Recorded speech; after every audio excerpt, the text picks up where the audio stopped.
how dangerous is the American welcoming reception for Finland and Sweden into NATO?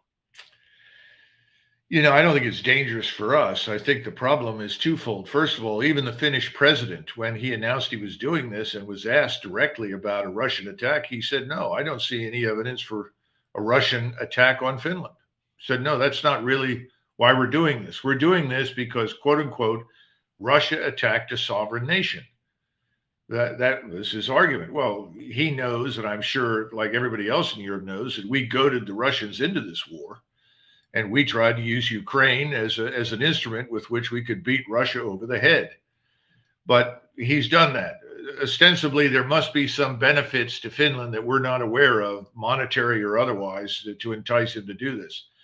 Sweden's another matter. Of course, the funny thing about the Swedes is the ambassador here in Washington was asked about it. What about Sweden's joining, NATO? What are the benefits to Sweden? She said, "Well, we can reduce our investment in defense. We're spending about 4% of gross national product. If we join NATO, we can go down to 2%. So, in other words, we can become a military dependency of the United States like everybody else on the continent. Isn't that great?" It's exactly what Donald Trump warned against and said he would try to undo. Of course, he didn't succeed, but he certainly tried. We paying everybody else's defense bills. Well, look at the bills we're paying in Ukraine, $53 billion by the time all that equipment is released. That's larger than the Defense Department. That's more than the defense budget for Russia, and it's more than the entire budget for Ukraine. That's exactly right. I mean, the Ukrainians can't possibly absorb that. So the question is, especially at this point in time, you have a few people trained, but very few left. The so-called regular army of Ukraine is almost annihilated. There's practically no one left. A report came in this morning, several brigades asking Zelensky to stop ordering them to do things they can't possibly do. They're down to perhaps 30, 40% strength. They've lost thousands of people. They said, "Stop ordering us to die." Literally, they've asked him, "Stop ordering us to die." So what is this going to do? I don't think it's going to do much for Ukraine, but I'd like to know where the money goes from the American Treasury to pay for all of this. And obviously, how much a lot longer, of it's going to go into the industrial complex, as you say. How much longer is this likely to go on? You told us and a lot of people listening to you that the Russian victory was inevitable. Our friend Scott Ritter has said the same thing. Our friend Phil Giraldi has said the same thing. Voices crying in the wilderness, except that it now appears to be correct. Oh, yes. It's just taken much longer than I think most of us thought, but there were a couple of things that we didn't anticipate. I think any normally balanced thinker anywhere in the world would have looked at this event in the first week or two and expected the president of the United States to intervene and say, "We must have a ceasefire. Let us negotiate," understanding that if we didn't negotiate, we risked the destruction of eastern Ukraine. Well, that's happened. We now have 8 to 10 million Ukrainian refugees, but that did not happen. That was the first surprise, that we would not try to stop this terrible, bloody conflict. Secondly, the Russians told the people in eastern Ukraine, who are overwhelmingly Russian, that they were coming in exclusively to destroy Ukrainian forces, after which they would leave. Well, the average Russian in eastern Ukraine concluded, well, if you're not coming to stay and liberate us, we're not going to help you. Because once you leave, the Ukrainian secret police will show up and shoot all of us in the head, including our families. So they stood aside and tried to get out of the way, as opposed to helping and assisting, for the most part, the Russians. And then finally, I think we did not believe that the Ukrainians would move into the centers of cities and essentially hunker down. We thought they would actually try to maneuver against the enemy. That never happened. Right. And so you had them in these big cities, and they're isolated and largely strategically irrelevant as a result. So there are two rumors going around DC, and they've even made their way up here into the hinterlands in the Northeast where I live. And one is that the president might order, either directly or indirectly, a mobilization of some sort, National Guard or something this summer. And the other is that he might station special forces of some sort, ostensibly as embassy guards in Kyiv. Can you comment on either of those? Have you heard these rumors? Yes, I have. We don't know about the first one, but there is a lot of talk about reserve mobilization. That's not just the Guard, but the Army Reserves and potentially Air Force Reserves that might be mobilized in July in connection with what's happening in Ukraine. Perhaps this is a part of the unwillingness of the administration and its subordinate media to admit that the war in eastern Ukraine is lost, and still unwilling to back any sort of negotiated settlement. So we'll mobilize. I don't know. I think it's a very dumb idea. I don't think it's going to go down well with the American people. Perhaps I'm wrong, but I don't think it will. So that's the first one. The second one, special operations forces from time to time are on embassy staffs, but we've never had an occasion to announce publicly that we're going to guard an embassy with special operations forces. That's unprecedented. I think it's a very stupid thing to say publicly. And special operations forces are not bodyguards. No. They're the most terrific, effective, lethal, offensive units we have. Am I right? Well, yeah, I think they are, but they're also very narrowly defined. The missions they get are to go in, find a target or targets, destroy them, and then get out. So they're not really trained as security guards either.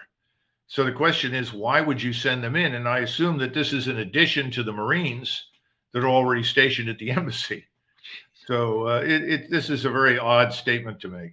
Do your contacts at the Pentagon indicate, and obviously don't tell me what you can't tell me, indicate whether or not there's a plan B or C or D, whatever you want to call it, which would involve the deployment of American troops on the ground in Ukraine? Well, the first part of the answer is no. I just don't know.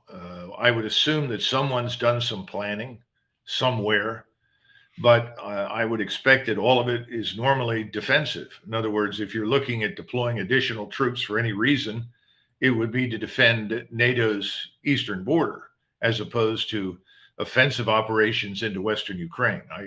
That I think is unlikely.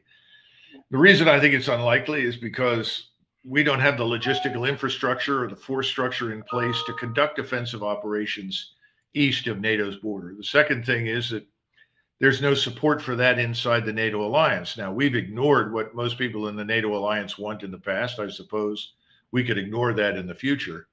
And of course, as I'm sure you probably also heard, as I have, that supposedly 2 Polish battalions are now somewhere in Ukraine trying to help the Ukrainians under some sort of agreement between Kiev and Warsaw that these soldiers would become part of the Ukrainian army. Oh, boy. That's another disaster potentially in my judgment, but this tells you how desperate the situation is in eastern Ukraine. And that's why the humanitarian thing is to intervene and say, stop, let's have a good negotiation.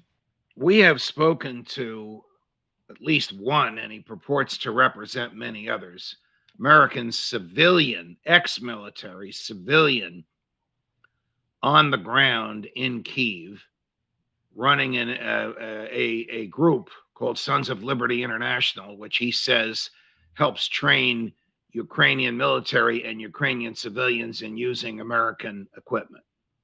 They're risking their lives because they believe in this.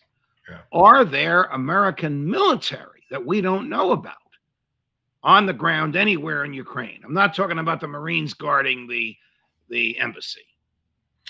There may be. And the reason I say that is because while President Trump was in office, we discovered that we had forces in far larger numbers on the ground in places like Syria and in parts of Africa than had been reported. In other words, the Department of Defense had not been truthful with us about what was really on the ground. That may well be the case now. That could just as easily happen to President Biden as it did to President Trump. How much longer do you think this goes on, the war? I think as we move through the summer and reach the fall, we are going to have crises here at home that will be very severe. Those will involve financial matters as well as food shortages, fuel prices. I think we're going to watch our economy gradually implode. A number of potential bubbles are going to start bursting. As that occurs, there'll be less and less interest in what's going on overseas. Uh, I just don't think we can focus on what's happening in Ukraine at the expense of what's going to happen here inside the United States. I could be wrong, but that's what I think. How tempting is it for Vladimir Putin to destroy the enormous cache of U.S. military equipment being stored in Poland? He's not going to do it. If he does that, does he bring NATO troops into this? Obviously, if he struck targets right now in Poland, that would potentially bring on a war with NATO. And thus far, what we've seen from the Russians is a very systematic effort to avoid that at all costs. So, no, I think he's going to be very focused on consolidating what's being won in eastern Ukraine. I think we're going to see most of it either annexed directly to Russia or perhaps declared as a new Russian-Ukrainian republic allied with Moscow. Anything's possible, but I think that's where he's going to focus. In the meantime, he is supplying huge quantities of grain, other foodstuffs, as well as, of course, precious metals and energy to China, because China has its own problems right now, and they're very concerned about potential food shortages. So his number one priority, other than Ukraine, is going to be to assist the Chinese who have stood with him throughout this crisis. All right, I was going to say thank you and end the show, but you're tantalizing me. What the heck was the president talking about 2 days ago in Japan when he was asked at a press conference, would American military troops actively defend Taiwan if the Chinese government sought to use military to control Taiwan? And he answered with one word, yes. Yeah, I know. You know what he was talking about, or is this some message to President Xi? Well, of course, you know that shortly after he made that statement, I think Secretary of Defense Austin and I think the National Security Advisor, Mr. Bryan, I'm not sure if he was the one, spoke immediately. Jake Sullivan. Jake Sullivan, right. I'm sorry. It's hard to tell the difference, frankly. Ultimately said, look, this was a mistake. He misspoke. There's no change in our policy because our policy has been to essentially stay out of the affair between Taiwan and China, provided there was no, direct threat. And frankly, I can tell you from my own experience with people from Taiwan, from the Ministry of Defense there over the last several years, off and on, they don't fear an attack by China. The problem is that now we have been so bellicose in our attitudes towards China that I think this statement by the president has sent a message to the Chinese that they're going to have to be prepared to act against us in the Strait of Taiwan. Mm-hmm. So, at least my contacts in Northeast Asia with our allies are telling me this was a terrible statement to make because it confirms the worst fears in Beijing about us. So they begin to think more and more there's no alternative to an eventual war with the United States. And naturally, this drives Russia and China that much closer together. They see themselves as one another's partners for eternity to survive the onslaught of the United States. And I'm not the man's psychoanalyst. I can't understand why he would say that. But will a statement like he made 2 days ago animate the Chinese military? Yes, without question. Not just the military, but the leadership period in Beijing. Everyone is going to look at that and say, oh my God, these people have lost their minds. We've got to prepare for the worst.